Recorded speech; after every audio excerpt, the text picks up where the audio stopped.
Alrighty. Oh, look, looks like we've got some chat already going on. Hello, everyone, and welcome. Unfortunately, it is just me today. Alan called in sick literally like half an hour ago, so I've literally been planning to do this by myself. So hopefully it's going to be just as good. I mean, it is going to be exciting. We are talking about wildcarding in game week 12, and I'm very unsure of what I'm going to do. I don't know. I don't know what's going to happen in the next hour and a half. Let's put it that way. I'm a little bit in shock. I don't know if... I actually don't know. I honestly, legitimately do not know what I'm going to do. It's going to be pure luck from here on out. But hopefully, with a little bit of luck, we are going to be good. I'm just going to quickly sign into the chat so I can respond to everyone. And hopefully that will allow me to do that. Look... This is a big game week. It obviously sets you up for what's happening over the Christmas and periods and stuff like that. And I'm not sure. Oh, I just don't know what's going on. I don't know what I don't know how it's going to go. Is the honest answer. But yeah, hopefully it goes all right. I'm just sitting here hoping that what I eventually do in an hour and 27 minutes time, I get right, because I'm not 100% sure that I am going to get it right, but I'm certainly hoping that I am going to get it right. And there are so many flags out, and honestly, when I'm looking at the teams that I have been coming up with, Saka, like it's Saka, Haaland, or is it neither? I'm not sure. Cole Palmer and Mo Salah are definitely in. But yeah, so we hear the audio mic double. Hold on, let me see what's going on. This is the problem. Hold on. Bear with me 1 second. I will try and find out what's going on. I will just delete this. And all right. And let me know if that's any better. Hopefully that's sorted that out. It's unusual. I'm not sure why. Oh, okay. All right. Brilliant. That's good. Fantastic. That's good to hear. All right. If you've got any questions about your own teams, please whack them in the comments. And if you're new, please press the subscribe button, and also, smash that like button on the video as well, and share it with your friends as well. So look, we're going to quickly jump into what my final thoughts were ahead. Hopefully I've got these synced up and right, which I'm pretty sure I have. So, excellent. Fantastic. Good to know. So final thoughts of game week 12. Look, as I said, I'm still unsure. As you'll see, you'll see my team in a minute, and there's no way I'm taking this team into the deadline. Some things will definitely have to be changed. But Man United and Bruno Fernandes, I think, are officially back. It is a little bit of lottery. I mean, earlier on today, I was trying to tell Simonal that basically I actually reckon Rashford's a really good differential, and he's my differential for the week. He wasn't covered in my video. I just think that after seeing him pictured playing as the number 9, I just think that if he starts at number 9 against Ipswich, I think he will score. And if he scores, he's staying in the team, which means he then gets the Everton home fixture, which is why I'm going with Rashford. I just think that he's going to start. And if he starts and he scores, he's going to be in the team. That's as simple as that, really. So look, I think that Man United are back. I'm not sure about the defensive options. I'm not sure which ones they're going to go with, but look. And selling Spurs assets is something I 100% get on board with. If you owned Dominic Solanke like me for that one fateful week and you want to get rid of him, you have my blessing. Just get rid. He is no good at all. Just put him in the bin and hope that he never crawls out of the bin. And if he does, put him back there. So if you've got any Spurs assets, Pedro Porro, I mean, that Spurs backline, how many goals will they concede against City? That is the question. That's why Haaland is such an intriguing topic this game week. I just don't know. I think he could score a few. I've actually put some money on him to score a few goals. So, that might answer my own question.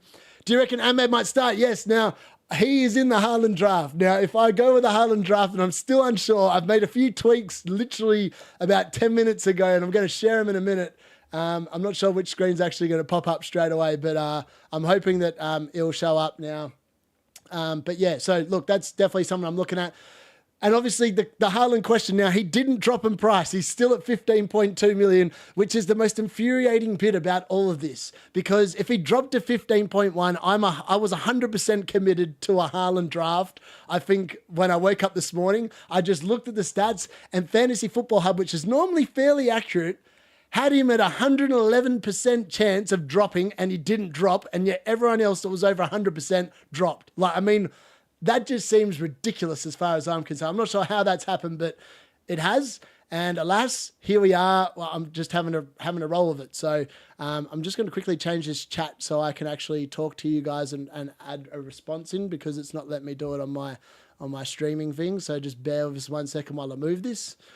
Move tab to new window. Lovely. All right, get that out of there. All right. So, and the last thing, obviously, is the fact that if you're going with a Haaland, you're not going with, what do you call it? You're not going with Saka. And is Saka even going to be fit? I don't know. I don't think we're going to find out until Arsenal play, because Mikel Arteta, as Arteta normally does, made no sense in his press conference, and it's really going to be potluck whether he plays or not. So look, that's all I've got to say about that. And let's have a look at what the current team lineup actually is. I'm going to flick it over now, and this is the current team I've got. And then we can have a look at it and debate about what the hell I should be doing. Let's get into it. All right, so this is the current team as it stands. Like, there's no way I'm going into the 7 p.m. Australian time, or like 5 p.m. UK time, or whatever it is. No, 11 a.m. UK time with this lineup. There's no way this lineup makes the deadline. There's no way Dalot is sitting in my team. I thought he was going to make some money. I honestly thought he was going to make some money, which is why I bought him in. He's actually risen to 5.2, but he's not staying, which means he's made me nothing. Kelleher's an interesting prospect. Now, I've run through a couple of Haaland drafts where Kelleher actually stays in goal, because Arnie Slot, we take him on face value, who's basically come out and said that they're not going to play. That Allison's not going to play, which means that Kelleher's a lock, and they've got Southampton away, and you'll think that's a guaranteed 6 points. Whereas if it's not Kelleher, it's either Verbruggen, and I don't think Verbruggen's going to keep a clean sheet away against Bournemouth. I think Bournemouth are too good for him to keep a clean sheet there. And then I think potentially that Robert Sanchez, he could keep a clean sheet. So here's the other option, because like in a Haaland draft, those are the two goalkeepers. Or I go, I can't believe I'm saying this, Dean Henderson back in goal, because he's also 4.4 million rated. I just can't trust the Crystal Palace team. I think if Alan was on the stream with me today, he'd probably be like, yeah, he'll be fine. He'll be fine. But look, he's had a couple of nice hauls, and when Crystal Palace do keep a clean sheet, Dean Henderson generally scores. So in terms of that. So look, let's have a look at the current Haaland draft. Now, just bear with me 1 sec. I'm hoping that this is the correct one. Yeah, here we go. Let's swap over. No, it didn't want to do that. I have got it in here somewhere. Oh, here it is. Yep, my bad. There we go. So this is the current Haaland draft. Now, I've fiddled around in this, and in this draft, I've actually put in Ahmad. I've ditched Mbeumo and this is a bit risky because Mbeumo's got two very nice fixtures the next 2 weeks. But Anthony Gordon's fixtures from here on in actually look super fantastic. And I just want to show you why I think they look so good. So he's got West Ham at home, Crystal Palace away, where you'd lock him in for hopefully some sort of potential returns in both of those. He's then got Liverpool at home on 14. Not the best fixture, but then they've got Brentford away, Leicester at home, Ipswich away, and Aston Villa at home. And Aston Villa have not been travelling well this season. And then they've got Man United and Spurs away. So like up until game week 19, I think Anthony Gordon looks like a fantastic pick. I think his fixtures are better than, say, an Mbeumo. That's my honest opinion. I'm not sure if that's going to be correct. I don't know if it's how it's going to work out, but it's definitely something that I think will look fairly decent moving forward. He's an option. So he's actually in the draft at the moment. The other option was to keep Mbeumo and then go a cheaper defense. So that means that Verbruggen or Kelleher stayed in goal and then Mbeumo became Gordon. But I don't want to be wasting transfers over the next few weeks trying to just juggle players around because I'm trying to be a bit cute during my wild card and then having to burn transfers just for the sake of burning them. Mazraoui and Onana. Look, I had a draft earlier in the week in my wildcard special where Onana was in goal and I had Nicholas Jackson and Isaac up front with João Pedro. And then in the midfield, no, actually it was Cunha and Isaac and Jackson up front. And then the midfield had Odegaard, Mbeumo, Fernandes, Palmer and Salah. The defense was all budget like this and I had Onana in goal. I really like Onana. If I had more money, I would actually spend up to get an Nana in goal. The only problem is he's 5.1. And if I'm trying to maximize my team value and bring in Haaland, the only thing that annoys me about this particular draft is I know Haaland's going to drop to 15.1 probably tonight, and Isaac's going to go up to, what's he on now? He's on 8.4 at the moment, or 8.4? No, he's on 8.5. He's going to go up to 8.6 tonight. He's scheduled to go up to 8.6, which means I'm literally losing 0.2 team value by doing that move instead of playing Isaac this week. And then obviously Haaland's got Liverpool next week. Is Haaland really going to score many goals against Liverpool? You would think the answer would be probably not. You'd think it'd probably be a bit of a cagey affair. I don't know. I think it could be a really cagey affair, that game. I don't think there's going to be many goals. I wouldn't be surprised if Salah and Haaland both blanked in game week 13. That's my line of opinion at the moment. In terms of Man United, I did do a couple of videos, and in my predicted starting lineup, I've actually got Mazraoui starting at right wing back. I just think that that's where he's going to play. He definitely gets it. Well, I hope he definitely gets in the team. And at 4.6, look, if I knew 100% that Mazraoui was going to play, he'd be in my team. That's all I can say on that, really. I think he's a better pick than, say, an 8 Nori moving forward. And the only reason why is because 8 Nori will miss a game between now and game week 19. And this is the other thing I've got to take into consideration when I'm putting my team together. Like, I can't afford to take too many yellow card risks. If I roll with Semenyo and 8 Nori, that's 2 games probably over the busy December run of fixtures that I'm going to have to cover 2 players, because there's no way they're going to go the next 7 games without getting a booking. So that's something I'm also going to have to keep in mind.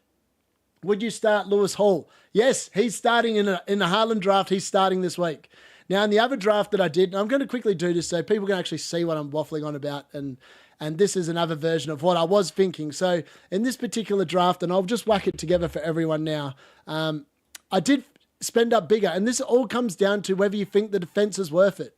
If you think the defenders are worth it, then you do it. Because I think that, and this one here, I'll quickly show you how it looks.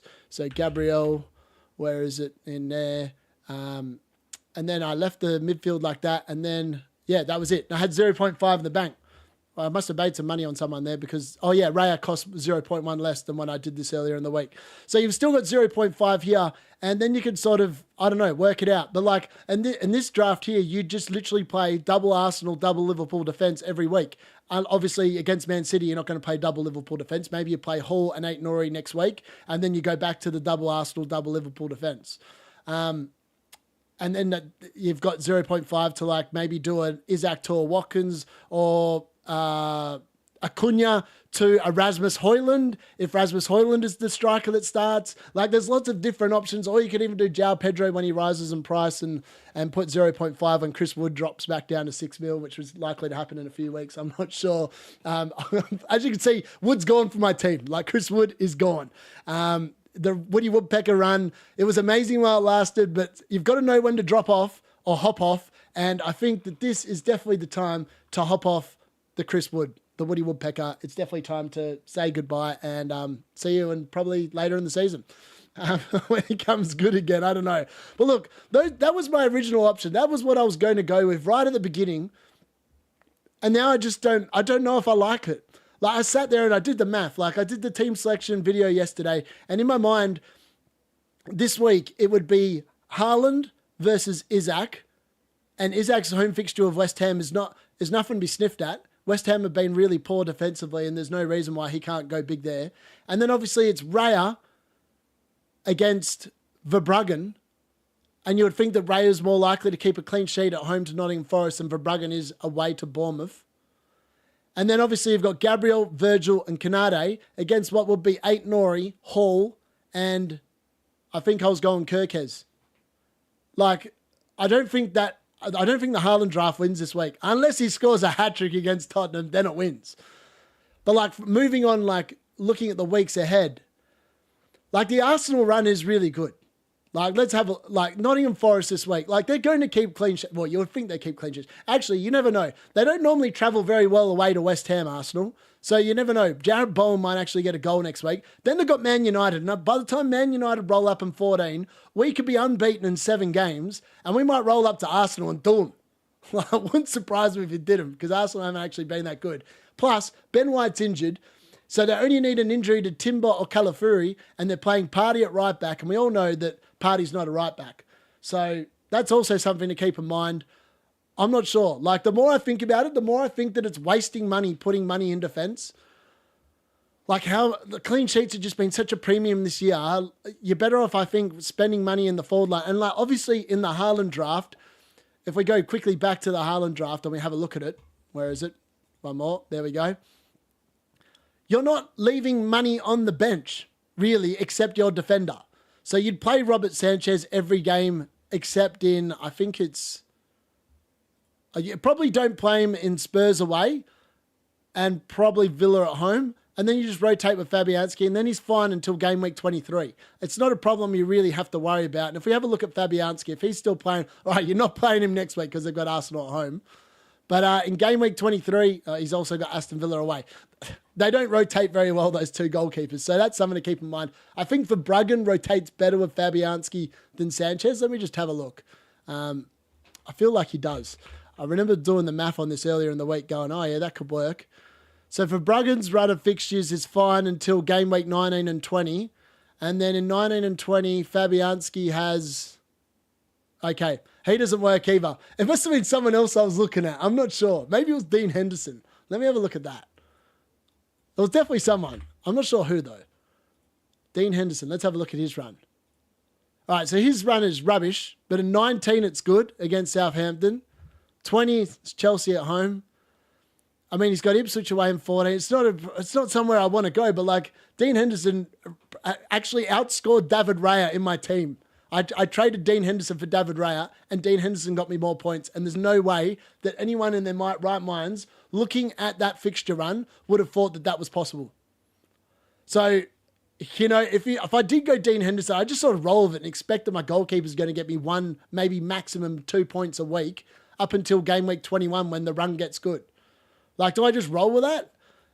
Or is it worth spending a bit of money to get a decent goalkeeper in? I'm actually not too sure. But look, I've put Verbruggen back in there because that's what originally I was thinking because, like, you know, their run's pretty good. And Brighton actually have kept a few clean sheets and he does make a lot of saves. So you'd think that he's going to get some save points in there. And look, they only really have Arsenal in 20 that I'm really concerned about. I think potentially that's somewhere where you could go for sure. Yeah, no, 100%. Thanks for your service, Woody Woodpecker. Yeah, I love it. He's just too good. He's too good. By the way, if you guys haven't joined the WhatsApp link, WhatsApp chat, and you want to talk all things fantasy, there's plenty of people in there that are active. So feel free to join the link. I think it's hopefully in the video description. So just click that link and request to join. It's definitely worth it. We waffle a lot of shit, but it's pretty good for relevant all fantasy things anyway. So look, I'm not sure what I'm going to do, but before we do anything like that, we are going to do a couple of different things. So we're going to go to FPL Challenge because I haven't even bothered to look at this because I've been on Wildcard. And apparently this week, the budget is set to only 45 million. And I really think that the mystery chip is going to come from one of these things that we've done earlier in the season. I'm not sure what it's going to be, but 45 million. Let's see if I can pick. Wow, you've got to pick 1, 2, 3, 4, 5, 6, 7. 7 players for 45 mil. What's 7 times 5? That's 35. All right. This is going to be interesting. All right, let's have a look at the goalkeepers. Goalkeepers, what do we got? Who do we like this week that's going to not cost $1 million? Probably Sanchez. He's probably got a good run. I think he's probably the pick here. Oh, no, Kelleher. Oh, mate, well, what was I thinking? Kelleher's definitely the best goalkeeper if you're doing a 1-week punt this week. Southampton away, he's definitely going to keep a clean sheet. Where is he? There we go. Kelleher's in. 4.4 mil. 4.5. Oh, that's right. He went up in price. He's 4.4 on my team. What am I on about? Defenders. What are we going to do here? Let's have a look. Budget defenders that are good this week. Bradley's going to play for Liverpool, so I'd suggest that he's probably a really good pick. So whack him in. Other defender that's good this week for Lewis Hall. He's got West Ham at home. He's going to be good. 4.4. Look at that. I've saved some money already. How much money I got left? 31.4 mil on 4 players.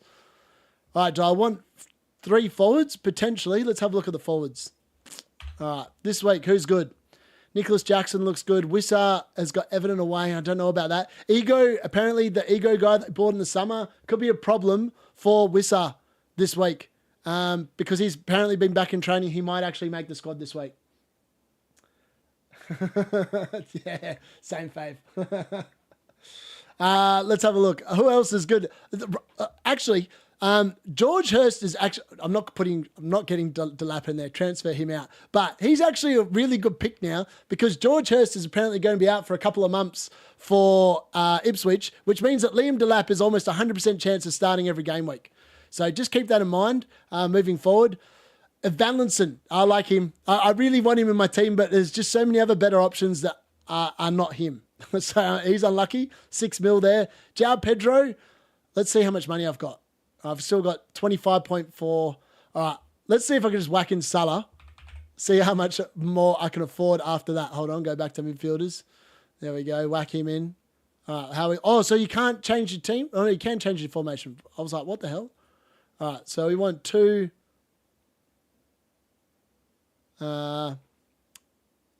maybe can you go a 1? Oh, wow. So you can, you've got to have 2 defenders. So 2-2-2. Let's try that. I've got 2 players left. I've got 12.4 mil. Midfielders that are cheap this week. Let's have a look. Who do I like? Marcus Rashford. I said I liked him. I don't think I can afford him though with this budget. Hold on. How much is Pedro? Hold on. Just go back to the forwards really quickly. If I whack him in, João Pedro. All right, he's in. I've got 6.9. Holy shit. How good's that? Marcus Rashford's in, baby. best midfielder at 6.9 million this week. Marcus Rashford starting. All right, that's my team. I'm locking that in. Captain, Mo Salah. Love it. All right, done that. All right, that's FPL challenge. Let me know what you think of that team. I reckon that's going to get me some good points this week. Some good points there to be had. Yeah, all right, that's that done. All right, back to where we were. All right, so let's have a look at the league table. So I'm sitting in 5th place. Ahmed's doing really well on top. He's 40 points in front. 47 points in front. He has played his wild card though. Let's have a quick look at his team. What do I need to do to catch this? He got Fabianski in goal. He's going to play Sanchez in goal this week. So he's going to get probably 6 points there. He's probably going to play Hall. And I'd suggest he's probably going to play... Oh, I wonder if he's going to go Ait-Nouri or Robinson. Or if he's going to play Dallo. Maybe he's going to play Dallo. He's making 2 transfers. He's trading out Haaland. And he's bringing in someone in midfield. I think it's either Cole Palmer or Saka, one of the two. And it's probably for Brennan Johnson, I would suggest. Because he just talked about how much he hates Brennan Johnson and Spurs players at the moment. So, there we go. All right, what else have we got here? Mo Salah. All right, he's got Fernandes. So I think the formation moving forward, you've got to go with 3 premiums. So it's either 3 premiums in midfield or it's 2 premiums in midfield and Haaland. If you go Haaland, it just means you're having to rob yourself of more money. I wonder if you can see how much team value he's got. Let's have a look. Game week history. All right, so in game week 11, his squad's only worth 101.4 mil. So I've got a little bit of room for growth. So if we go back to my team currently, we'll go back. And where's my team currently? Here we go. So that's the that's not what the one I want to do. This one. This is my current team at the moment. If I go here and we go to points, and my current team value is 103.9. So like I'm beating him by over 2 mil in terms of team value. I've been very hot on like buying players at the right times this year. I just don't know if it's going to pay off in the long run. And I think now's the time where I've actually just got to pick a team based on the points that I'm going to do. Now, so we've got the Haaland draft there, and then this is the other one I was looking at. So this one was the one with Banana. I like this one with Banana. I like having Man United players on my team. They just give you a bit of home comfort. Gabriel. And I feel like I had a Jackson in here. Let's have a look.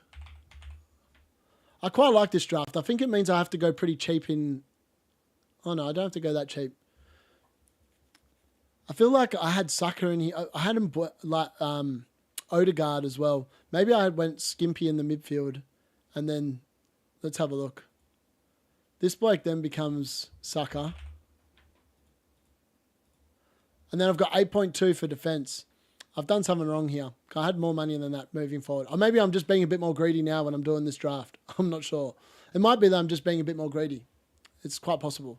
So let's have a look. Saka, get rid of him. Who do we want in midfield? Who do we want in defence? I actually don't know. At this point, I actually don't know.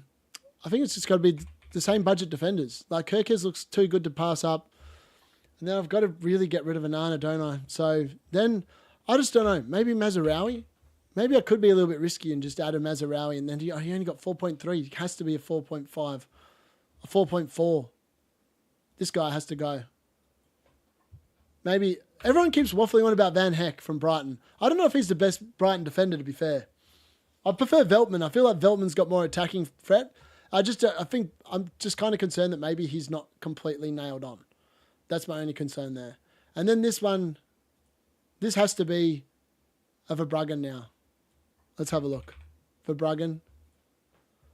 And then I've got 4.5 to spend on a defender. I mean, that's a pretty damn good lineup when you look at it. Like, you've got Nicholas Jackson, Isaac, João Pedro. So João Pedro probably misses out most game weeks until Mbeumo becomes a thing. You're playing like this other defender. I'm just not sure which defender you really want here. Let me have a look. 4.5 million. Let's get the value. I need to change this between... sort by price. There we go. 4.5. Who have we got that's good at 4.5? You know someone that I really like? Yeah, he's locked in.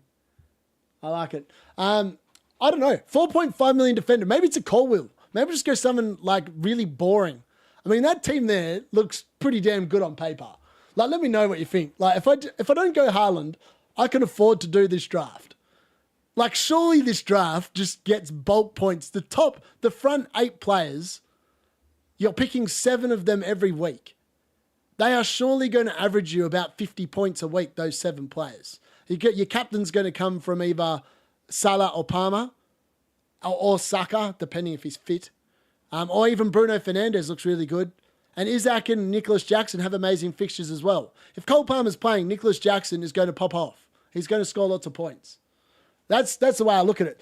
That's a non-Haaland draft. I mean, like, the money is so well spent. Like, there's 0 million left in the bank. I could probably leave that unless I get injuries. And I know there's like bloody 5 players on there that are flagged with a yellow flag. But like, maybe that's the play. Maybe that is the draft. I mean, like, when I compare this to the Haaland one, and we'll just go back to the Haaland one really quickly. So the Haaland one, it's either going to be Ahmad, João Pedro, or Cunha playing. Two of those 3 are going to have to play every single week in order to fit in Haaland. Whereas if I don't have Haaland, I'm literally not playing João Pedro. Like, unless he's got an amazing fixture and like someone else in the team is... like, I mean, like Bruno Fernandes and Mbeumo. If we go back to the other one really quickly. Bruno Fernandes obviously has 2 really good weeks. Then he's got Arsenal away and Man City away in 14 and 16. You probably don't... but he might miss out on those weeks because João Pedro is going to have a much better sort of a thing. Whereas Saka... you know, if he's fit, he's quality. But like, the only problem is if I go to this draft and he doesn't play tonight, I'm going to be so pissed off because I could have played the Haaland draft. Haaland might score a hat-trick and Saka doesn't even start for Arsenal. And that would just be a nightmare scenario. Yeah, I actually didn't mind the Odegaard over Saka. Like, I had a draft where, like, if I got rid of Saka, right, and we get an Odegaard instead. Where are we? I'm in defenders. That's why I can't do anything. There we go, Odegaard. If I whack in Odegaard here, that leaves me with 1.9 that I can then spend on the defense. Like what is it? Say get rid of Kirkes and just restore Virgil. I can afford to have a Liverpool defender like Virgil van Dijk there. I just don't know if it's worth the extra money in defense. I'm not sure. I mean, like, and I'm spending up big across most of the team. Like, the team value definitely helps with these moves, right? If I didn't have the good team value of 103.9, I'm not affording to be able to do this. Like, it's just not physically possible. But I don't know. I just think that the Saka one, like, you sit there and you know that Saka's on penalties, and I think that's a big thing. Like, if he's fit, I know people waffle on about like penalties like so much. But really, they're actually quite important. Like, because if they do happen, it should in theory be a free in the midfield. It's going to be a free plus 5 points. That's 5 points better off for your rank. That's why I like having Cole Palmer, Bruno Fernandes, and Saka and Salah in the team. They're all penalty takers, and so is Brian and Buemo. If any of those teams get a penalty, that's 5 points for your team straight off the bat. Could you raise one? Oh, you on wildcard this week as well, Jimbo? Just wanting to clarify, you on wildcard this week? Whoops. That was me just getting the chat up so I can actually respond. All right, let me have a look. There we go. All right.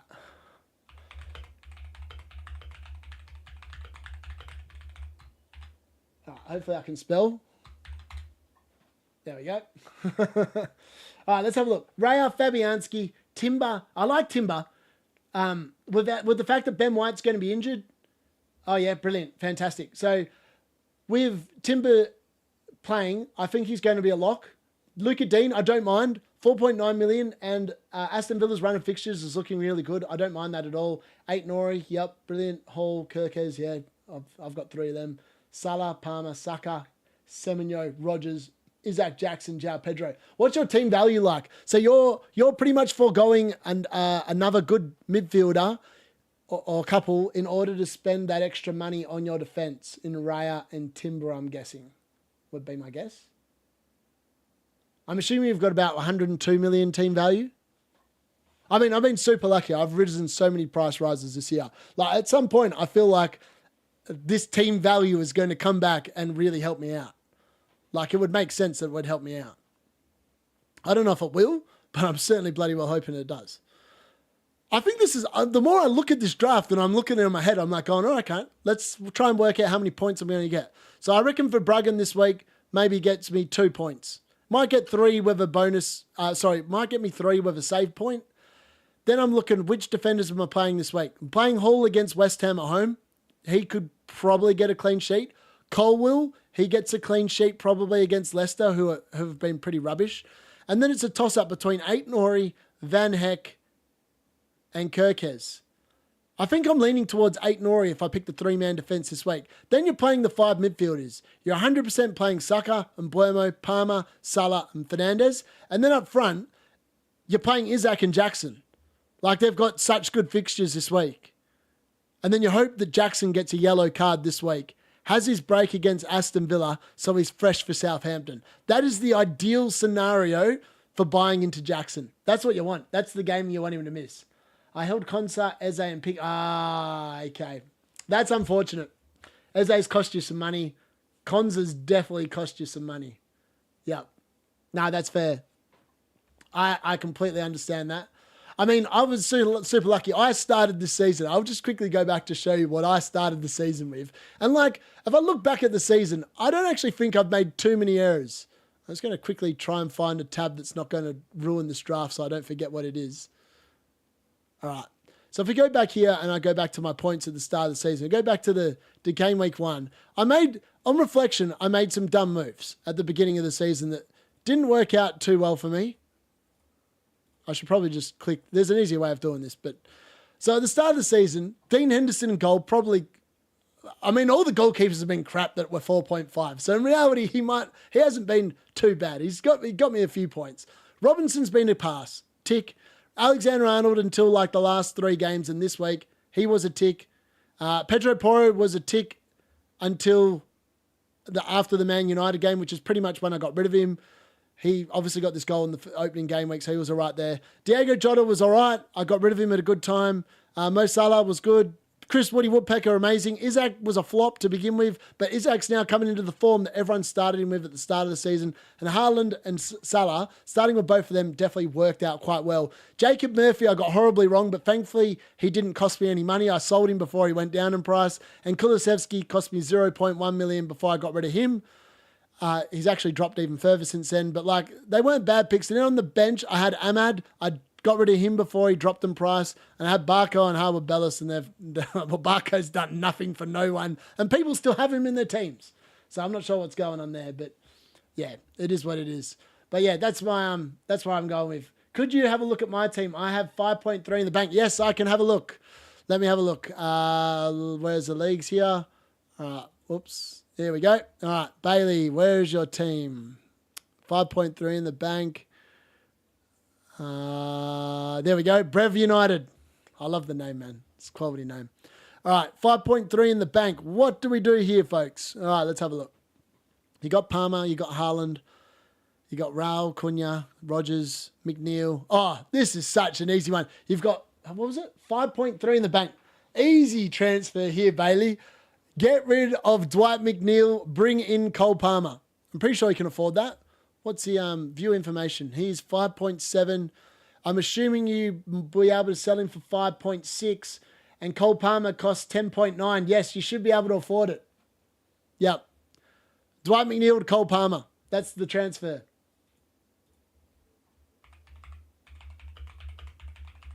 I reckon McNeil to Palmer.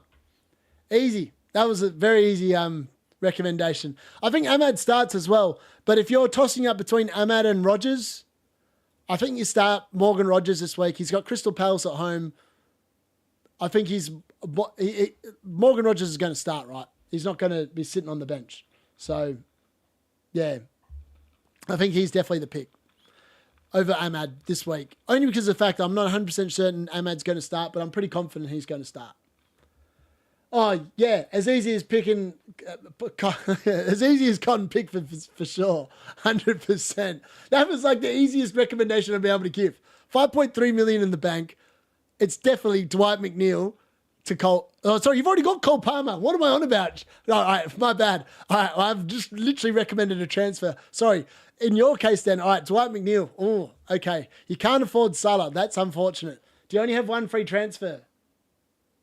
Start Rogers instead of Solanke. I'm telling you, Solanke is dead to me. As far as I'm concerned, that bloke is never setting foot in my team. I can't recommend anyone starts him. Just sell him. Sell him. Get rid and just wish him away. That Ipswich game we've still got nightmares for. Captaining him on the 1 week punt. I bought him in for that week thinking he'd do well, and I captained him. It was the dumbest decision I've made all season long. 100%. The worst decision I've made all season long was captaining Dominic Solanke. Like, what the hell? It's such a horrible call. Yeah, okay. Trent for Killers. Okay. All right. All right, you transferred. Okay, all right. I don't know. I'm looking at your team now, and you've got 5.3 in the bank. Dwight McNeil has to go. Like, he's the one that goes for me. But who do you go? So you can afford 10.9, and you've already got Palmer. So that's unfortunate. You can't get to Salah, and I feel like Salah's the one you really want. But you'd need to do another transfer in order to make it happen, and then you're probably looking at a -4, and I don't think it's a minus. I don't think it's worth taking a -4. You got Marino in defence. I'd get rid of him. Gabriel, I like. I think your defence will get you some good points this week. I think you just buy Saka. I think you play it safe. If you can't afford to get to Salah, which you can't, without taking a -4, I think you probably go McNeil to Saka would be what I would recommend. Oh, yeah. Oh, Bruno. What am I on about? I completely forgot about him. I mean, you could save some money. 100%. 8.2. I'd go Bruno over Saka this week all day long. I don't think Nottingham Forest are going to concede more than 1 or 2 goals. I think Ipswich could concede multiple, and I wouldn't be surprised if Bruno got himself a couple. Well, yeah, he's already transferred Trent out for Killers. Who the hell's Killers? Anyone? Or do you mean Kirkez? Kirkez or Killers?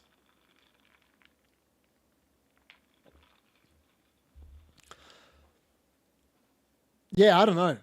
That would be my recommendation. You've got to get an extra. I feel like you've got to have 3 premiums in your team this season at the minimum. I really want to go back to that Saka draft. The more I look at it, the more I like it. I mean, like, that looks sexy on paper, doesn't it? I mean, let's go back to how many points Isaac's going to score this way. He could get double figures. Nicholas Jackson could get double figures. Bruno Fernandes could get double figures. Salah as captain could get 30 points potentially.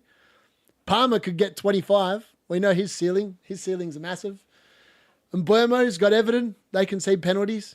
And Saka's got Forest. I mean, he's probably the one I'm the least excited about out of those forward 7 players that be playing. I feel like each of those players in the midfield and forward line that are starting in this draft could each get 10 points this week quite easily.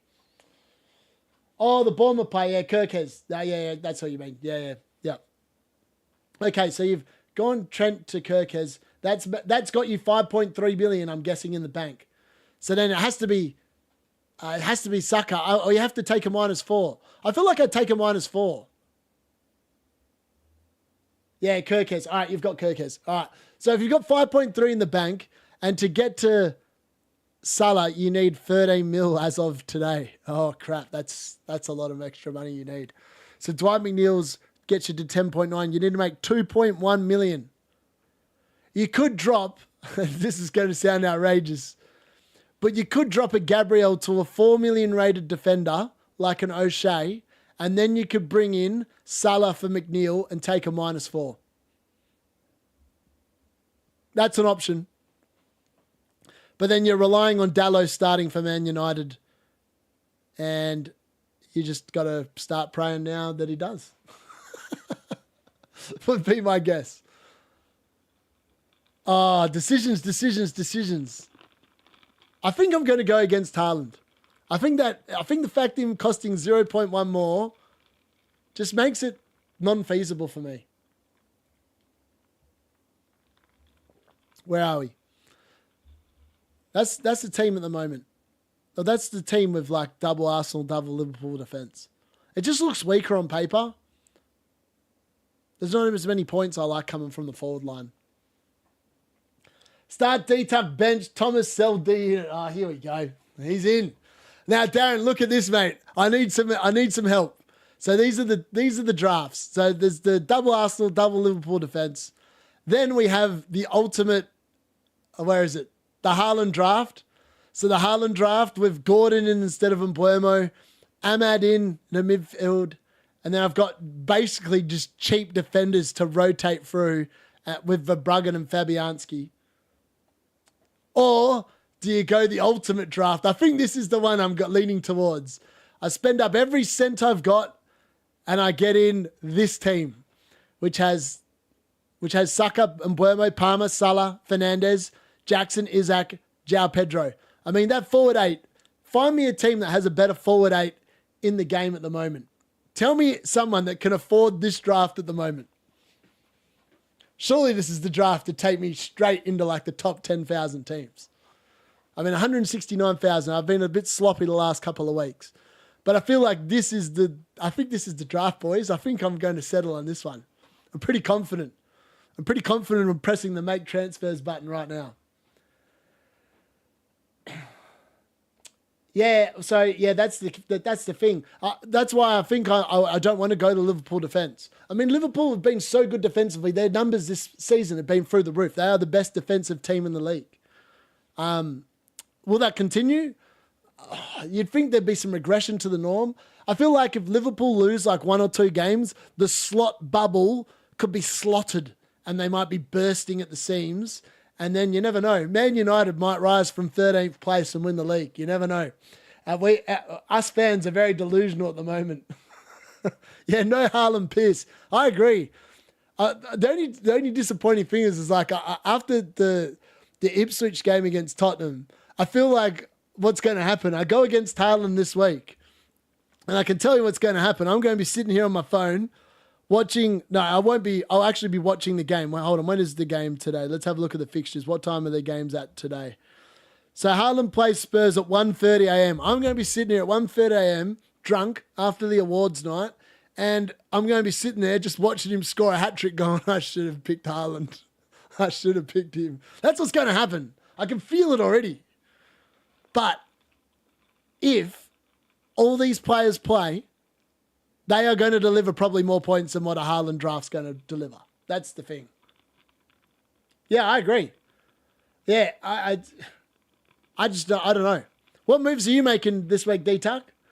Also, I've got Tom's lineup here that he showed me. He's obviously AFK, but I'm going to quickly show you what he's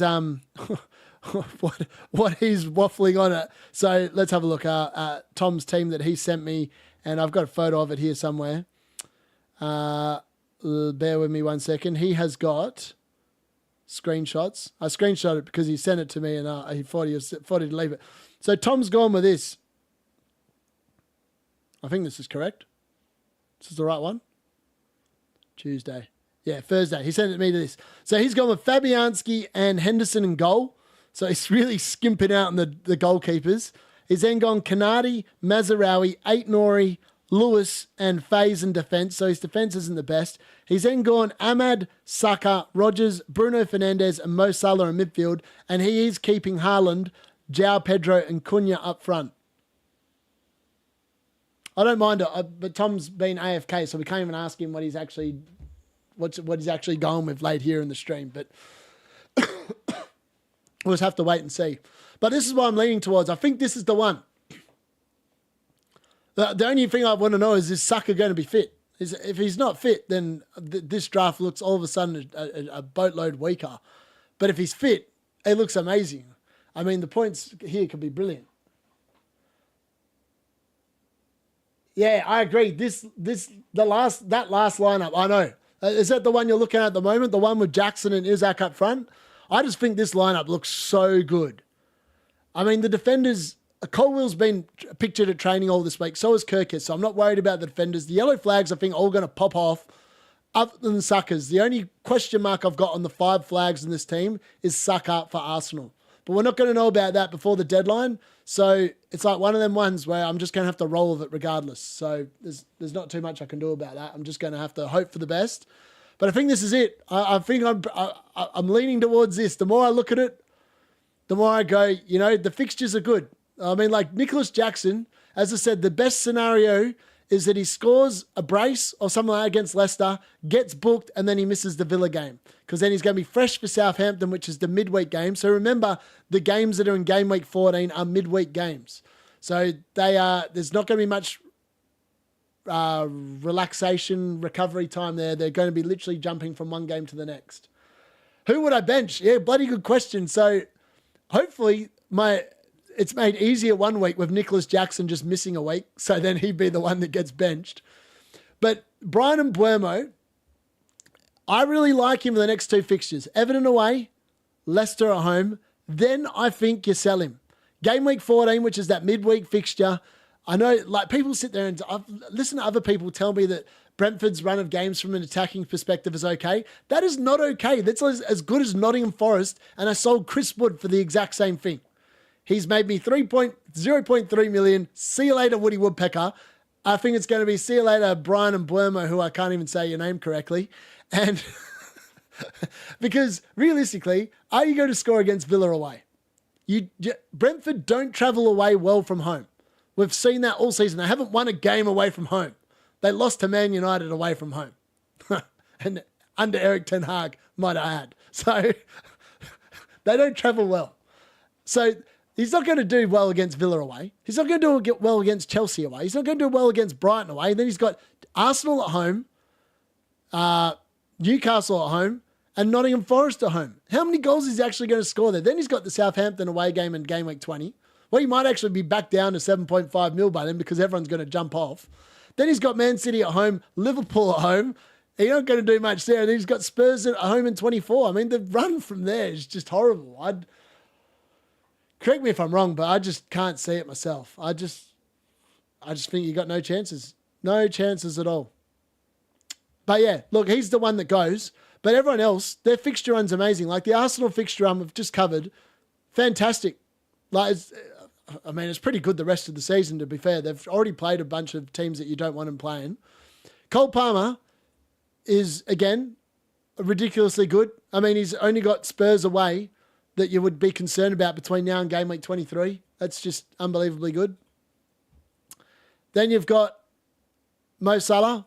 And Salah's like, what's the word I'm looking for with Salah? He's just fixture proof. Doesn't matter who he's playing. You just see he scores a goal. He gets a chance. He scores. He moves on. He gets 3 bonus points, and he's sitting there laughing all the way to the bank. I mean, if the only concern was Salah, the only way that he doesn't continue scoring is if he gets injured. But he hasn't been injured this season. He's looked amazing, man. I think it's impossible to look past Salah as captain this week. I mean, if you've got Haaland, you could be tempted. That Spurs defense is shithouse. And they're missing Romero and Mickey van der Ven. Like, how many goals is Haaland going to get? Kevin De Bruyne is back as well. So the chance is going to be coming.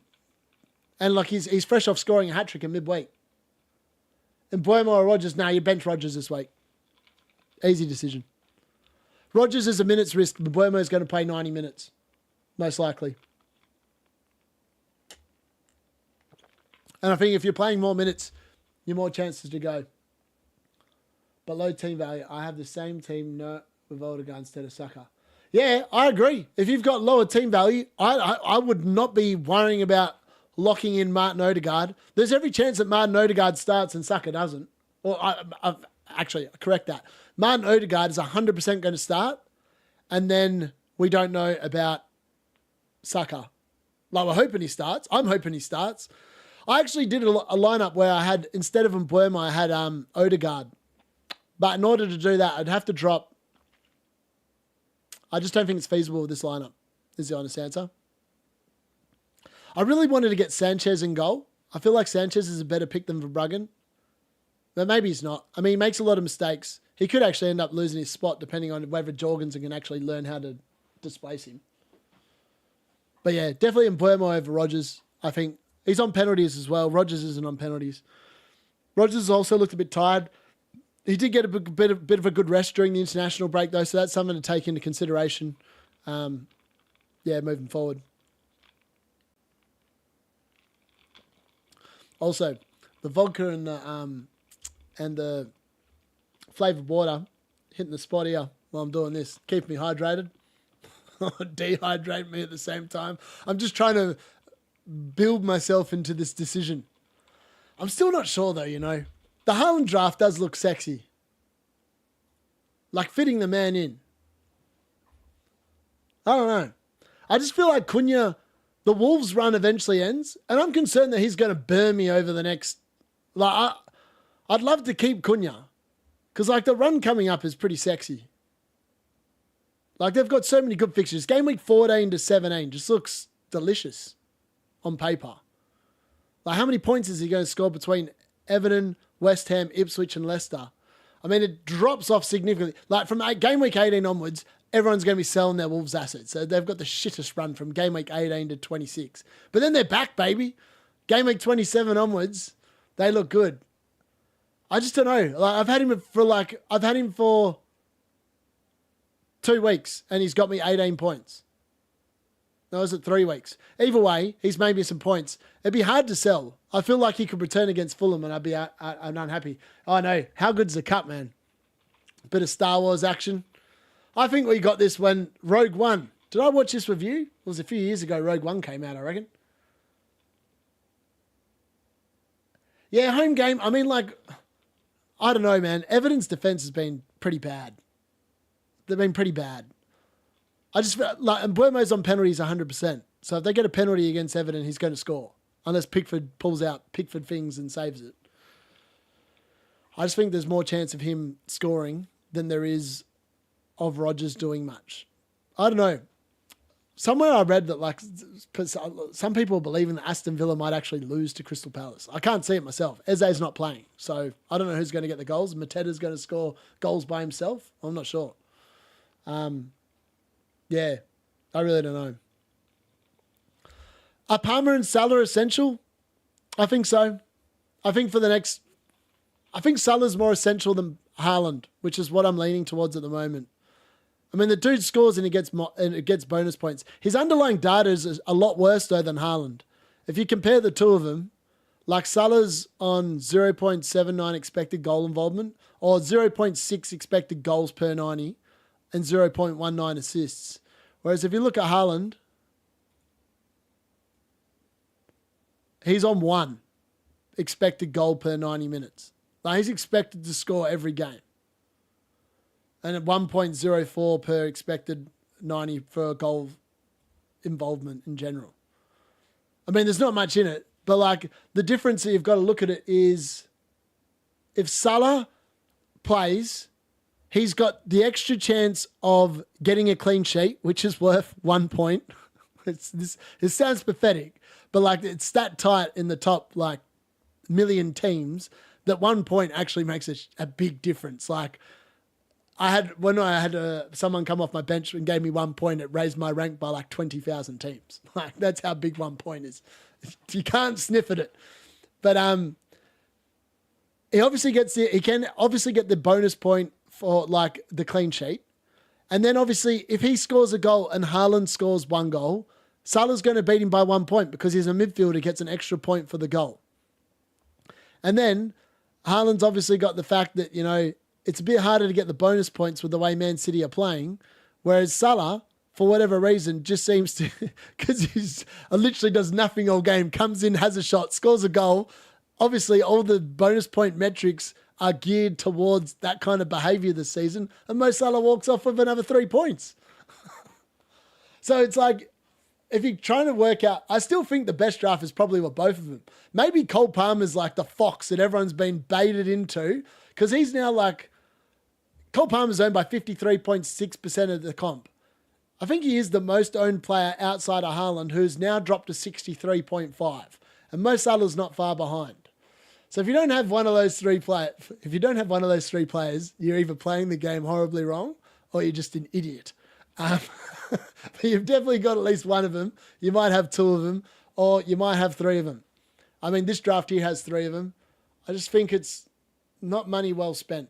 I mean, like Gordon and Ahmad and Cunha and João Pedro just sounds a lot worse than the one with Saka and Palmer, Salah, Fernandes, Jackson, Isaac, and Pedro. I mean, we don't know if Pedro's going to play 90 minutes as well for Brighton, so that front 7 picks itself for the next few weeks anyway. Then you're probably worried about moving on in Buemo. You might even move Fernandes, depending on what you want to do. Maybe invest a little bit more money in the defence. I think if we find out that Mazraoui's starting for Man United, I think he's a really good option as a defender. He's only going to cost 4.6. And if Aït-Nouri gets himself booked this week and misses, it might be just a simple transfer of Aït-Nouri to Mazraoui and just roll on. That's what I'm thinking anyway. So you got to do a little bit of planning. When you're on wildcard, you got to think about the weeks that are coming afterwards. So that's why I like this draft here, because the only players I'm worried about from an attacking perspective, unless they get injured, is Brian Mbeumo. Like his run of fixtures, as I said, after the next 2 weeks, it doesn't look pretty. I think that I will 100% sell him in game week 14. That midweek fixture, whoever's running hot, I'll probably just transfer him to. Like Gordon, potentially could double up or could triple up on Newcastle. I can't believe I'm saying I'm going to triple up. I hate tripling up on teams because it sort of like locks you in. And like if the team has a crap result, all of a sudden you got 3 players out of 11 that are just not doing anything for you. And then Bruno Fernandes, people go, oh, he's only got 2 good weeks and then they got Arsenal away. Well, Arsenal away aren't defending that well this season if anyone hasn't been paying attention. And I reckon Bruno Fernandes I think you might see a Man United run here. I saw some weird article on ESPN. I'm going to pull it up just for like the lols. So in here, where is it? So Football Home. Have a look at this. So they did the prediction of first 11 games. Now this dude's a little bit left field, but I could see this potentially happening. So down here, we've got Ipswich. So he's predicting 2-0 away win. I predict the 4-0. I think it's going to be a big win. Then we're beating Blint at home. Then Everton at home, we're beating them 3-1 apparently. We're going to concede a goal. Arsenal away, 2-2 draw. Could definitely see that happening. Fernandes continues on his merry way. Then we beat Forest at home. You can see there's a familiar theme here that I think Man United, like this bloke, are going to be scoring goals. So it just depends on who's starting up top because I really want them. If it's Marcus Rashford, Brian Mbeumo could well become Marcus Rashford. If it's Rasmus Højlund, it might be that Nicholas Jackson becomes Rasmus Højlund. I think that whoever it is that's playing in that position is going to score goals and get you points. And then Man City, predicting an away win. I mean, that's pretty dubious. Tottenham, we're losing the Carabao Cup. We can live with that. Then we're beating Bournemouth. Then we're drawing with Wolves, which is disgusting. But then we're beating Newcastle. I mean, like that's 7 wins and 3 draws and 1 loss in his first 11 games. I think that could be quite accurate, We'll get out of that now. But I think Man United are going to be back. I really believe that. Really believe that. I'm very excited for the Ruben Amorim era. I've actually, like, this week is so exciting. Like, I dislike the fact that Man United play at 4:30 on Sunday in UK time, which means it's 12:30 on like Sunday night, which is Monday morning over here. But I'm very excited for that game. I think Man United are going to be brilliant under him, and I think that there's going to be a massive upturn in form, and people are going to be talking about how good these players actually are. Like, a lot of fans are downbeat on the players. I think the players keep getting the manager sacked. I just think Erik ten Hag was shit. That was the problem. He had no clues. What was your lineup before the Jackson squad? I'm going to be with the Jackson squad.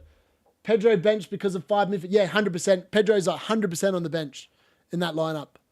And then obviously if Saka misses, it's no real loss because João Pedro comes on for him, and I'm not concerned with that. I don't mind that at all. It sort of relieves the stress of the situation. So if I go with a Haaland draft, I then have to, this week I would have to play Haaland, Cunha, João Pedro, Gordon, Palmer, Salah and Fernandes, because I'd be concerned that Ahmad wasn't going to start for Man United. And I think that if he doesn't start, he's 100% going to come in off the bench. I just don't think he does any, I don't think he gets you any points off the bench, which is why I'd go with those starting 7. I think the defense picks itself this week. Like, actually, I have to think about it. So I think the defense I'd go with this week are Colwill, Hall and Ait-Nouri. I think Kirkes and Van Heck are going to cancel each other out. I think the Brighton-Bournemouth game will be actually quite high scoring. I could see that being like 2-2, maybe 3-2, 2-1. I don't think there's going to be any clean sheets. But I start for Bruggen over Fabianski because of the fact that I think Newcastle are going to destroy West Ham on Monday night. That's my gut feel. So yeah, João Pedro in this instance, unfortunately, he misses out. He sits on the bench. It feels bad sitting João Pedro on the bench, doesn't it? But I mean, like, 5.4 million, he's not costing you anything. I mean, the other option is that I restore Cunha, and then I've got 1.3 million, and then I'm like, well, what do I want to do with my 1.3 million that is going to make me feel good? You get what I mean? So either I then turn to turn one of these defenders into like a 6 mil defender is not possible. 1.3 is not going to get me to a 6 million rated defender, which is probably where I'd go. It could get me to a Raya or an Onana in goal. I'm just not sure. I mean, the other option is restore. Whoops. Where's Jackson? Get Jackson back in here. The other option is we don't know how long Alisson's going to be out for, right, from Liverpool. We don't know how long he's going to be out for. I mean, this week, I don't like Verbruggen away at Bournemouth. So I could restore Kelleher. I know Kelleher's going to play. But it seems bad because then I'm like wasting a transfer automatically on a goalkeeper. But it does give me another week to think about it. And I wouldn't be concerned, like, Brighton's fixture run from next week, I feel like Southampton at home, it's an easy swap to Verbruggen. Like, this is literally a transfer based off the fact that I think I could make 4 extra points this week, but then have to burn a transfer next week to change goalkeepers. Like, is that actually an intelligent decision? I don't think it is, which is why I think it's just smarter to bring in Verbruggen now. I wear the fact that he's probably going to concede at least 1 goal against Bournemouth, potentially 2. But then I've got him from next week onwards where we've got Southampton at home. You think that Southampton at home, Fulham away, Leicester away, Crystal Palace at home, West Ham away, Brentford at home. He's probably keeping quite a few clean sheets there, you would think. So I think Verbruggen's definitely the pick. I think I've just got to lock it in. It seems pointless wasting a transfer next week just to do it, even though that's what I've been doing all season. But I don't know. I think that's probably the play. Let me know what you think. Do I just go with a... I don't know. Do I just go with a Kelleher and goal for 1 week and hope for the best? Yeah, you could start 2 of Rogers, Semenyo and João Pedro this week. Which ones do you want to go with? I think you go with Semenyo and João Pedro. I feel like there's goals in that game. I think you leave Rogers on the bench. I'm interested to know what other people's thoughts are on that. Calamise. I have same wildcard team, but can't afford Saka. Got Semenyo in instead. Look, Semenyo might be brilliant this week. No word of a lie. Like, he could be amazing. Like, I've been playing the market so well all year to get to this point where I can wildcard and do stupid shit like this and hope for the best and hope that I soar into like the top 20k. Play Van den Berg against Everton or Rico Lewis against Tottenham. Van den Berg against Everton. Oh, actually, Brentford are playing away, aren't they? Brentford just don't defend well, man. They haven't kept the clean sheet all season. And here I am thinking Van den Berg's probably the right call. I think you start Rico Lewis. And if Rico Lewis doesn't start, then Van den Berg's going to come on. I think Brentford could cede to Everton. Dominic Calvert-Lewin will probably score this week just to piss off all the people that have sold him. It wouldn't surprise me. He's due a goal. Dwight McNeil will probably score after I've been just cursing him the last 5 weeks. I mean, at least he made me some money. That's bonus. Now, I did make a promise that I was gonna flip a coin, but I'm pretty more confident now that let's just see what the coin toss would do. The coin toss will decide whether it's definitely this draft or it's the Haaland draft. Let's have a look. Let's get a coin. All right. Now, I always prefer to pick tails when I'm flipping a coin. So we've got a $1 coin there. There we go.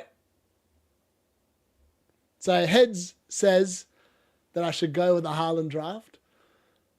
Tails says I should go with what we're staring at on the screen. Now, everyone, just really quickly, I'll just quickly show you the Haaland draft again. There's a Haaland draft. So I'm backing in my boys from Man United in this draft. The defense is literally the same in both. Actually, it's not. I lied. I've got Colwill instead of Anderson. I actually think I prefer the Colwill instead of Anderson because Chelsea's run of fixtures looks so good. And their defense has actually been, their defensive data has actually been really good. All right, so here we go. Heads or tails? Tails, 100% going with the Saka draft. All right, let's have a look. Hey, it's a tails. Hey, I think it is. I think that's all we're going to go with. Just FYI, it did land on the tails. I like it. I think this is it.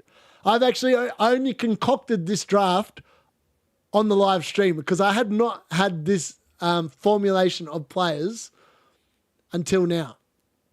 I don't know if there's a player I want more than anyone else on there as well. I mean, like, as I said, Ait-Nour is a simple transfer out to Mazraoui if he gets a yellow card and Mazraoui actually gets picked to start for Man United. I really like him if he does get started. I think Man United's defense will be so much better. We just got to see who's actually going to play. Like Luke Shaw's been pictured in training. Lenny Yoro's also fit and potentially going to start. And if he starts, he's a bargain. Just in case anyone wants to know, and he is 100% going to come into my team if and when he starts, because Lenny Yoro is only worth 4.3 mil. So he's actually dropped in price because obviously some people had him at the start. So he's still owned by 0.1% of the comp. Maybe people are jumping on knowing that he's been pictured in training. He's playing at the right centre-back position. I think if he's fit, he's starting because he's quick. And he offers something that none of the other Man United central defenders can, which is also why I think Luke Shaw also starts at left centre-back because he offers something the other players don't.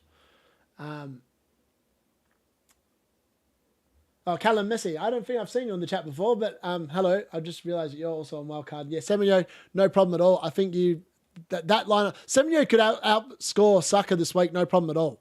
I just prefer Saka in the long term if he's fit. That's the key thing here. If he's fit, because he's been knocked like every week this season. I feel like his last, his form has been okay. I wouldn't say it's been anything really to write home about. I mean, he's had 2 really big weeks. Obviously, the first game week and game week 7, when they had the easier fixtures like Wolves and Southampton. Every time they played an easy fixture, he has dined out on them. And like with the run coming up, you would expect him to do some dining out on some of these teams over December. You just got to hope he stays fit. That's the problem with Saka this season. That's what I reckon anyway. So we've got 19 minutes here. I still haven't made any transfers, but I think this is what I'm going to go with. It makes the most sense to me. Differentials this week. As I said, if you're a really betting man and you want to hear a really outrageous differential, Marcus Rashford at 6.9 million could be a real smoky. If he gets picked to start, he scores against Ipswich. I've got him scoring the first goal of the Ruben Amorim era in my predictions on the Man United website. I think he's a lock. And if he's a lock and he scores, he's going to play against Everton at home as well. He probably scores again. So if you want a real good differential, it's a little bit different, I'd pick him. And I think if he's playing in that position, he's likely to set other people up as well. This is my thoughts. If you want a really good differential. I also really like Evanlinson from Bournemouth. I think he'll score tonight against Brighton. I wouldn't be surprised if he scored a couple of goals. The dude's been looking good. His stats per 90 minutes are amazing as well, so just keep that in mind.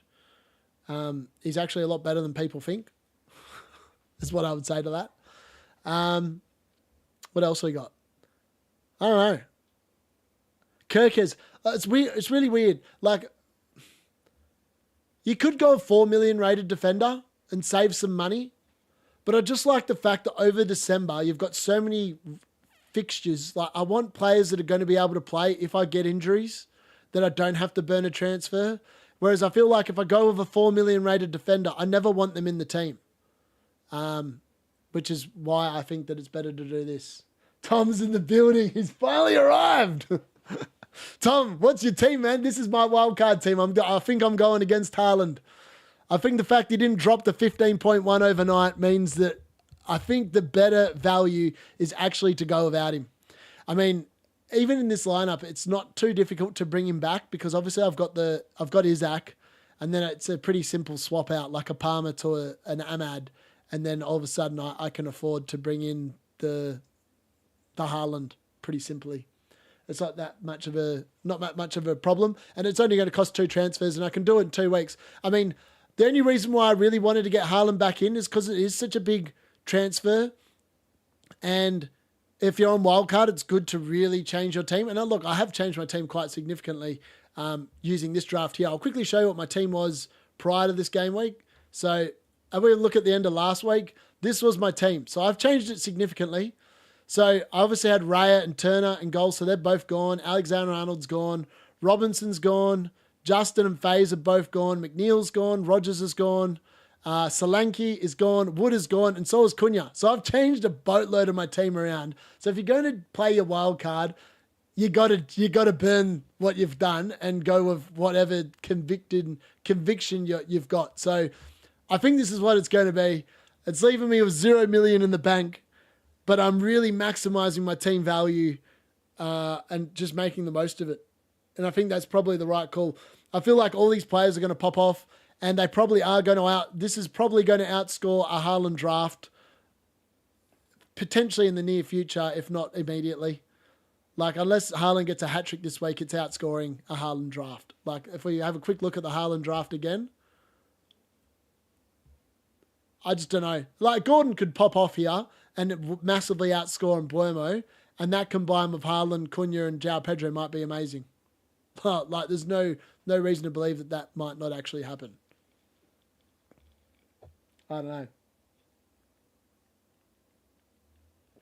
Oh, Solanke, man. I'm telling you, he is never coming. No Tottenham player is coming in my team this season. I'm making a bold call. But I've had Pedro Porro, I've had Kulusevski, I've had Dominic Solanke, and I can tell you what every one of those players has made me feel. They have made me feel like crying. And they've just disappointed my weekends so consistently that if I was to bring in another Tottenham player, someone would actually have to be paying me some money to do it. Mate, I saw that. I was drunk. I was watching the game, right? And I was watching Man United against Leicester. I was in a pub in Singapore having a great time, going, surely Tottenham are going to score some goals. Then all of a sudden we've got news. There's been a goal. And then I seen it, and it's Dominic Solanke. And I was like, and then I watched the replay. I was like, you idiot, what are you doing with your hand? I was like, get in the bin. And then he blanked. And my captain choice, which cost me about 25,000 places and rank, went down the shitter. That's what happened. It went down the gurgler. Thanks to one man and one stupid team, a basket. I thought everyone used to say, everyone still says that Man United are a basket case. Well, if Man United are a basket case, I want to know what people think of Tottenham Hotspur. What are they as a club? What are they as a team? They are just a pathetic excuse for wannabe pretenders that can't do anything. Is the honest answer. Start one of Strand Larson, Kulusevski or Rico Lewis. Oh, mate. Oh, this guy's trying to test me. It's like one of them weird things. Oh, like I look at those three and I'm thinking I think it's got to be Kulusevski. I can't believe I just said that. After I've just bagged the shit out of Tottenham, I think I like Kulusevski the most. I think Tottenham score against City, even though they're shit as a football club. But Strand Larson could be good against Fulham. I just think Fulham's numbers are a lot better than people give them credit for. If we go back to let's have a look if I can go to the fixtures for this week. Fixtures in general, where are we? Premier League fixtures results. If we look at the results this season, when it loads. All right, so hold on. We want to go to all clubs and we want to go to Fulham. All right. They've been pretty good defensively. Well, other than the Aston Villa game where they got pantsed a little bit in the Man City game, which is expected, they've actually been really good defensively. Like, they're not going to concede many goals. So take what you want with that. I just don't know I don't see Wolves scoring more than one goal if they score it all against Wolves. Against Fulham. Wolves score against Fulham. My God, that made no sense. Sorry, my apologies. But yeah. Yeah. Oh, by the way, if you haven't already, please like the stream as well. And yeah, share it with your friends. And please press the subscribe button if you're new. There are some people here today that are new. So I do try and put out a bunch of videos on FPL each week. So just help us out by pressing subscribe. The link to the WhatsApp group, as Semenyo has said, is hopefully in the link description that I set up earlier today. And unfortunately, we haven't had Alan. So we're going to go all that. So look, I think I'm going to lock it in. We've got 10 minutes left. I don't want to run it too late. So I think this is it. Let's make the transfers. Let's do it. All right. Confirm transfers. No Haaland for the next 3 weeks at the minimum. Let's do it. Alrighty. Now, let's get the team into the shape. This is the new team. I'm playing 5 yellow flag players. What's wrong with me? All right. Switch with João Pedro. There we go. Fabianski in goal. All right. Now, got to work out all right. So, João Pedro is going to be first sub. And Aitnori is going to come in for Kirkes. And I think I'm happy with that. All right, now captain. I was like, I've got to make sure I've got the right captain choice here. Mo Salah, I think, beats Cole Palmer. You can't trust the early kickoff. So if anyone's wondering what you're going to do there with the early kickoff, I think that's... I mean, you could be... Cole Palmer could blow up. And I'm actually kind of hoping he does blow up, because if he's blowing up, Nicholas Jackson is probably blowing up as well. And I've just realised I've tripled up on Chelsea. I don't know how I feel about that. I've also tripled up on Brighton. Far out. I'm really backing in the fixture runs here. That's interesting. I didn't actually realise that until right now. All right, I don't mind that. That's okay. It just means I'm stuck with Verbruggen in goal, unless I want to trade him for someone else. All right, that's it. We'll have to wait and see whether that pays off. That is my team I'm going to take in. I still can't believe I've actually gone with that team. Let's see what that rank goes to. If it goes, hopefully it goes within the top 100,000 teams this week. If it does, I'll be a very happy man. If Haaland blanks against Tottenham, I'll be a very happy man. Yeah, I think so. Oh, yeah. Cole Palmer's on track to rise back to 11 mil tonight as well. I mean, if you haven't got him, I mean, yeah, I don't know. Like, his ownership is just so good. Like, 54.7%. Like, if he pops off, you're going to be going against it. And like the reason why I like Jackson and Isaac, like they're both owned by like literally the same amount of people. 17 point. Oh wow, Isaac's gone up a lot. Isaac and Jackson were 16.9% when I did my differentials video last week. That's bad. And Isaac's now up to 20.3. So if he scores, he's going to hurt you. Like if you haven't got him. So like really the only player I'm concerned about this game week are probably João Pedro, because a lot of people are probably going to play him. Cunha, a lot of people are going to be playing him.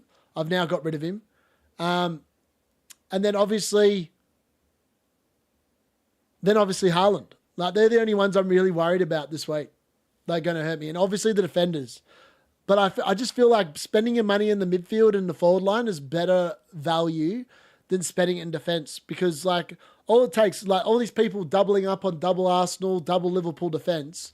What's going to happen if they concede a goal? All of a sudden, 50% of your defence is shot for the week. Like the maximum amount of points you're going to get for the week is like you're going to get 4 points from 2 players. Because like Van Dijk, he could score a goal from a set piece. So could Gabriel. The odds of that. How many goals did he go score a season? Gabriel on average averages 5 goals a season. He's already scored twice. Is he going to score another 4 over the next 20 odd weeks? I don't know. Maybe. Van Dijk, how many goals is he going to get from centre defence? I wouldn't have thought that many with Trent Alexander-Arnold out of the lineup probably tonight. Probably lowers the set piece quality. I don't think he's a lock to get a goal against Southampton. I mean, if there's a team to get a goal against, it's probably them. I mean, that's why Salah's the best captain. In case anyone's wondering, Bednarak and Ramsdale are out of the Southampton lineup tonight. So I'm assuming they play tonight. They might play tomorrow. I'm not sure. That means that Salah, for that reason alone, is probably the captain choice this week. Over Cole Palmer, even though Leicester's defensive data has been absolutely garbage, I just think that Cole Palmer is probably a better pick. Oh, sorry, no, not Cole Palmer. Mo Salah's a better pick. What am I on about? I've lost the point. I've like sat there and looked at these drafts for too long thinking, oh, is this the right one? This is the right one. I think I've stumbled across it. I mean, I don't think I've actually shared this one at all in any of my videos this week. It was just by pure luck when I was jiggling around, because in my head, I was 100% going Haaland until I realized that he wasn't dropping tonight. Like I had it factored in. The last 3 days, he's been on track to drop to 15.1. If he dropped to 15.1, he was in the team. The fact that he didn't drop to 15.1 just makes me think that, no good. So that's the way I've gone in the end. I just think that, Isaac's going to rise tonight. Cole Palmer's going to rise tonight. There's a bunch of players in this lineup that I've just locked in that are going to rise over this next game week. So I think that's something to keep in mind. I want my team value to continue going up. So after I've made the transfers, let's see what my team value is now. Oh no, it doesn't actually tell you. It'll tell me after this week. But it was on 103.9. It's probably going to be slightly less because I have transferred out a few players that were worth a little bit of money. So obviously I got rid of FaZe, who'd made me 0.1, and Justin, who'd also made me 0.1. Rogers, who'd made me 0.1, and Cunha, who'd made me a little bit of money. But these guys that I bought in, Bruno Fernandes is already he's going to go up in price. He's already made me 0.2. Isaac's going to go up again. He's going to make me 0.2. So I'm going to cover what I'd lost in terms of team value just with the players I bought in. And I think overall my squad looks good. I could play bench boost now and be quite comfortable with getting points off the bench over the next couple of weeks, I reckon. I don't think it's worth doing. I think I want to save all my other chips until I find out what the mystery chip is. And I think the mystery chip is going to change a few things. I don't know what it's actually going to do in terms of like for the game, but I think it's going to be something we've seen in FPL Challenge. And yeah, I don't know. I'm intrigued to know what everyone else thinks of the mystery chip, because it's going to be interesting. Look, for the rest of the week as well, I am going to do a live watch along for Man United's first game under Ruben Amorim tomorrow night, and I'll cover all the fantasy related stuff at the end of that game. I'll do a bit of a quick review before I go to bed at 3 a.m. probably. I might tonight do a live watch along of all the games that are on at 11 p.m. which does include Arsenal, Nottingham Forest, Aston Villa, Crystal Palace, Bournemouth against Brighton, Everton against Brentford, and Fulham against Wolves. I'll tell you what, I'll be wishing Fulham to do Wolves in, even though I've got rid of all my Fulham defenders. Like, do I want a Fulham defender? No, I don't think I do. I don't really like their run coming up, so I'm okay with that. I think I'm okay with tripling up on Brighton, Chelsea.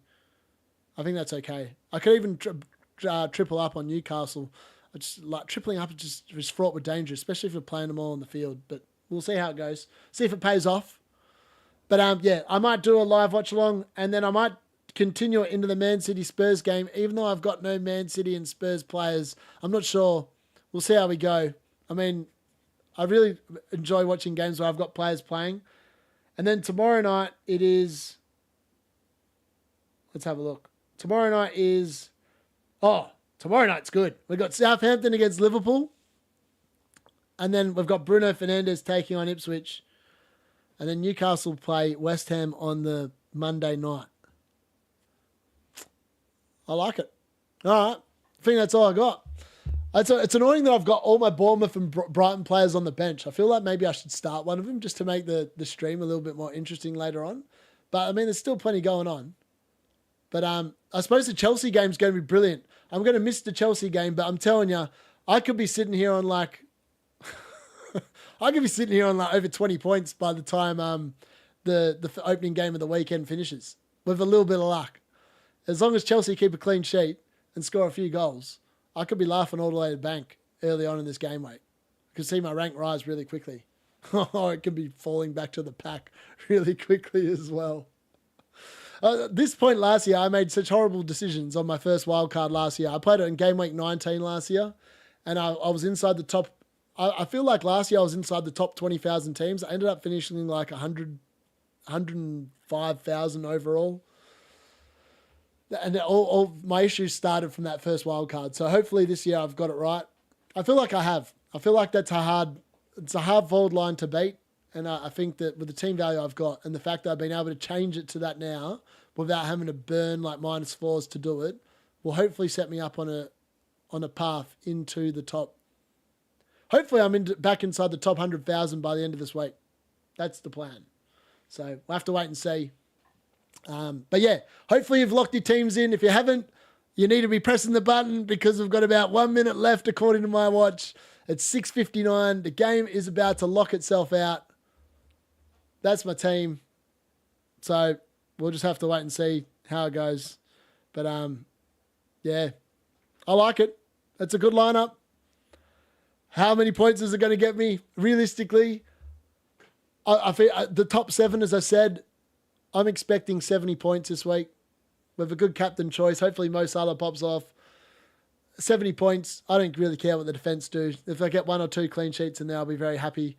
But as long as the forward line and the midfield delivers, I'll be pretty happy with my selections, I think, moving forward.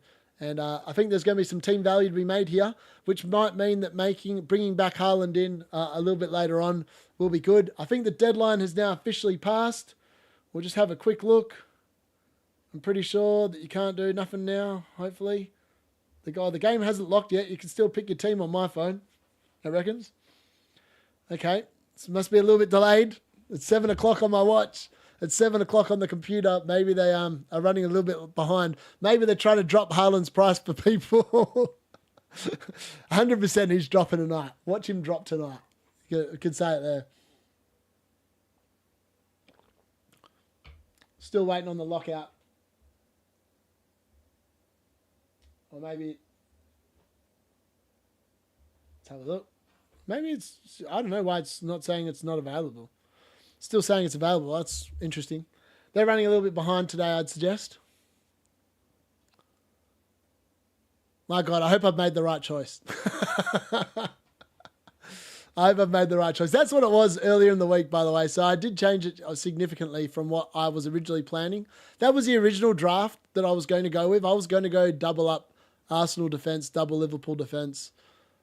I'm glad I've changed my mind. I feel like there's more points to be had in the forward line than there is from defence this year. And I think that will hopefully pay off. Get rid of that. Don't need that anymore.